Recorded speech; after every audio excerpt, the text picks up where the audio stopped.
এখন আপনারা সবাই বুঝে থাকলে বলেন, সিগারেট খাওয়া এটা কি জায়েজ নাকি না জায়েজ? সবাই বলে নাই, তার মানে কারো কারো সন্দেহ আছে। খুব সুন্দর ঘ্রাণ তো, কি বলেন? অনেক সুন্দর না? যেহেতু এটার ঘ্রাণ বিশ্রী, তো স্বাভাবিকভাবে আকেল, আমাদের জ্ঞান আমাদেরকে বুঝিয়ে দিচ্ছে যেটার গন্ধ খারাপ, সেটা কোনো ভালো খাবার নয়। কি বলেন, সেটা ভালো খাবার?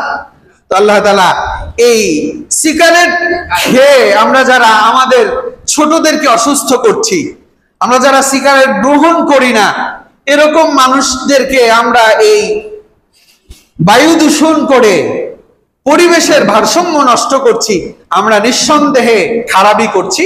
আল্লাহ তাআলা এই খারাপি থেকে আমাদেরকে পরহেজ থাকার তৌফিক দান করেন। সম্মানিত হাজিরিন, এই সিগারেট এটা তো প্রকাশ্যেই সবাই খায়। চায়ের দোকানগুলো চা যেমন খুব গতিসম্পন্ন চলে, এই সিগারেট একই গতিতে চলে। কথা বলেন ঠিক কিনা?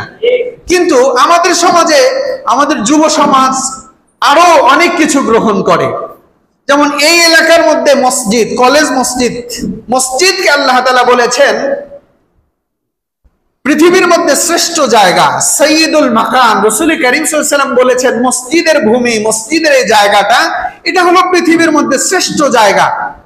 আফসোস আর পরিতাপের বিষয় হলো আমাদের এই মসজিদের আশেপাশে আমি মাঝে মধ্যে কিছু যুবক ভাইদেরকে দেখি, এরা এই সিগারেটের পরিবর্তে আরো নোংরামি কিছু বেচাকেনা করে এবং এটা গ্রহণ করে। মাঝে মধ্যে আশেপাশ দিয়ে হাঁটলে খুবই পচা দুর্গন্ধ আমরা পাই, আমাদের খুবই কষ্ট হয়। তো আমরা ওই ভাইদের জন্য আল্লাহ তাআলার কাছে হেদায়েত আকাঙ্ক্ষা করছি।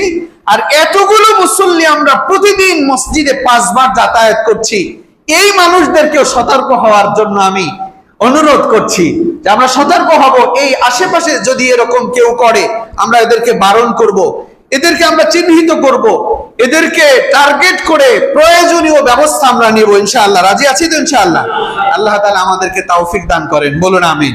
সম্মানিত হাজিরিন, তাহলে প্রকাশ্য অপ্রকাশ্য যত কথাই আমরা বললাম যে এই হালাল খাবার প্রকাশ্য আমরা গ্রহণ করছি, এটাও নিষিদ্ধ খাবার। আবার অপ্রকাশ্য, সম্মানিত হাজিরিন, পৃথিবীতে যত খাবার আছে সকল খাবারের গায়ে ওই খাবারের